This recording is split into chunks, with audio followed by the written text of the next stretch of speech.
Pace bene, masih di mea culpa. Saya menemukan satu informasi tentang satu penyakit namanya hipospadia. Hipospadia adalah satu kelainan. Kelainan ini adalah bawaan sejak lahir. Apanya yang lain? Posisi dari lubang saluran dari urin, saluran kencing dari kandung kemih yang berbeda dari biasanya. Dan ini dialami oleh seorang yang kita kenal Aprilia Manganang dengan posturnya yang kokoh sebagai seorang pemain bola voli nasional, pernah di Manokwari, klub di Manokwari, pernah juga di Jakarta. Saya tidak begitu mengingat track recordnya sebagai pemain voli, tetapi dia memiliki karir yang cemerlang di dunia bola voli putri dan juga menjadi anggota dari Tentara Nasional Indonesia. Nah, berita dari Aprilia Manganang menjadi menarik ditinjau secara moral karena feedback dari banyak orang netizen dalam hal ini beragam dan banyak yang membuat bulian ya. Membuli Aprilia Manganang atas peristiwa yang terjadi padanya bukan karena pilihannya. Dan saya pikir dalam hal inilah ajaran-ajaran gereja kita yang berbicara tentang etika biomedis berbicara. Dan syukur saya mencoba membuka lagi file-file yang saya miliki tentang bioetika, ditulis oleh saudara-saudara Kapusin, satu Dr. William Chang, seorang pastor Kapusin yang ada di Kalimantan, satu dosen saya sendiri, pernah satu rumah tinggal dengan beliau, namanya Largus Nadeak Gonzales Nadeak, dosen saya, seorang Kapusin juga, seorang pastor, dan saya mencoba menemukan jawaban dari sana yang ditulis di dalam diktatnya. Bagaimana seharusnya kita menanggapi, membuat feedback kalau ada orang seperti Aprilia Manganang mengalami kelainan fisis bawaan yang kita kenal dengan nama tadi hipospadia, kelainan saluran uretra dari kandung kemih yang letaknya tidak sesuai seperti biasanya. So, harus dikatakan itu adalah sebuah penyakit eh, disfungsi. Apakah bisa disebut sebagai disfungsi organ? Sekali lagi, bukan ranah saya, bukan ranah saya, tetapi toh bagaimanapun kita membuat pendekatan di sana. Defisiensi, tidak, apakah itu defisiensi, tidak efisien secara fisiologis dan organnya. Sebuah penyimpangan dari norma anatomi psikologis atau juga fisiologis. Akhirnya itu kita sebut sebagai penyakit. Kalau ada penyimpangan, ada kerapuhan keberadaan manusiawinya, keberadaannya sebagai manusia. Nah, ini kita pakai penjelasan penyakit dari point of view-nya moral, etik, biomedik. Dan bila dominasi gangguan ini begitu kuat, maka penyakit bisa menyebabkan kematian. Kalau penyakit ini membuat dominasi yang superior terhadap diri seorang manusia. Nah, hipospadia tidak dikatakan memiliki potensi untuk mematikan, tetapi memuat penyimpangan dari norma anatomi. Dan itu akhirnya sudah dikenal sebagai satu penyakit. Nah, Aprilia Manganang tidak memilih untuk memiliki kelainan ini.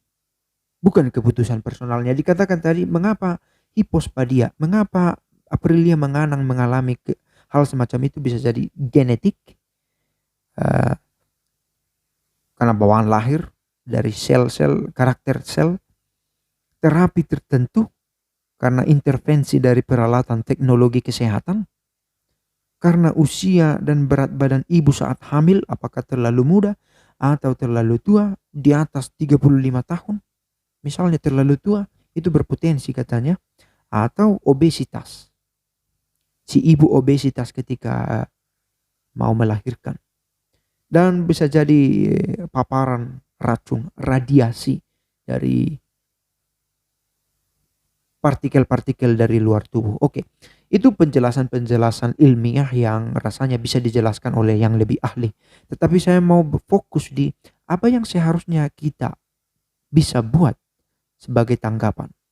Pertama, dikatakan di sini harus kita pandang Aprilia Manganang sebagai persona, bukan sebagai objek yang harus dikritisi, diberi judgment bahwa kita punya analisis pribadi, oke. Tetapi pasien harus selalu diakui. Pasien dalam hal ini orang yang mengidap itu, dalam hal ini lebih eksklusif Aprilia Manganang, diakui dan diperlakukan sebagai persona, sebagai makhluk insani yang mempunyai martabat yang unik. Harus dilakukan sebagai engkau, bukan sebagai suatu makhluk anonim.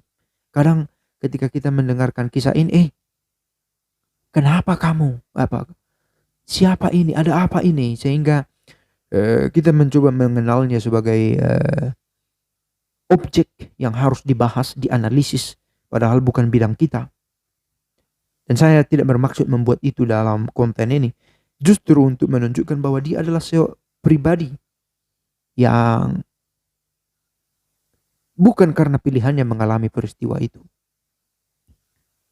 Nah, baik publik maupun dokter, kita semua berperan bukan hanya untuk berperan dalam arti sesuai dengan kapasitas kita. Bukan hanya soal apakah dia bisa menjadi sembuh atau tidak, tetapi kita membuat the care of patients as persons. Membuat rasa peduli kita. Kita betul membangun rasa peduli. Nah, ini Aprilia Manganang tentu bukan barangkali bukan orang yang begitu dekat dengan kita, tetapi ada saja pasien yang dia dekat dengan kita dan dituntut dari pihak kita untuk memperlakukan dia sebagai engkau, bukan sebagai ini yang sakit, tetapi engkau yang sakit, sebagai person pribadi. Nah, kemudian tentu harus dibangun katanya hubungan kepercayaan untuk memantapkan kepercayaan dirinya. Ada banyak yang mencurigai bahkan membuli Aprilia Manganang sebagai transgender. Kemudian dikatakan selain perlu membangun kepercayaan dalam diri yang mengalami kelainan, juga perlu ada empati. Tentu dari pihak dokter kepada Aprilia Manganang diperlukan itu, tetapi publik yang mengkonsumsi informasi ini tentu juga membangun serasa memiliki jiwa yang ikut merasa akan peristiwa itu. Empatos dalam jiwa, dalam pengalaman spiritual itu, ya, bahwa dia mengalami rasa kelainan ini akhirnya juga berpengaruh kepada hidup rohaninya. Dan orang-orang bukan malah memojokkan, mempersulit, tetapi membantu dia untuk menghadapi kebingungan atas faktor-faktor fisiologis yang dia miliki. Jadi boleh kita katakan bahwa ketika akhirnya Aprilia Manganang dinyatakan laki-laki, tidak dengan sendirinya ada pelanggaran moral yang terjadi di sana. Karena pertama itu bukan pilihan bebasnya. Yang kedua, dia harus tetap dipandang sebagai person yang unik. Dengan keadaannya yang dia terima demikian sebagai bagian dari anugerah yang dia miliki. Dan kita kiranya diminta memberikan empati, bukan hanya kepada Aprilia Manganang, tetapi orang-orang lain di sekitar kita yang boleh saja memiliki kelainan-kelainan serupa atau dalam bentuk yang lain. Dan betapa berartinya empati yang kita bangun untuk membangun kepercayaan diri dan rasa hormat akan tubuh di dalam diri orang yang memiliki kelainan itu.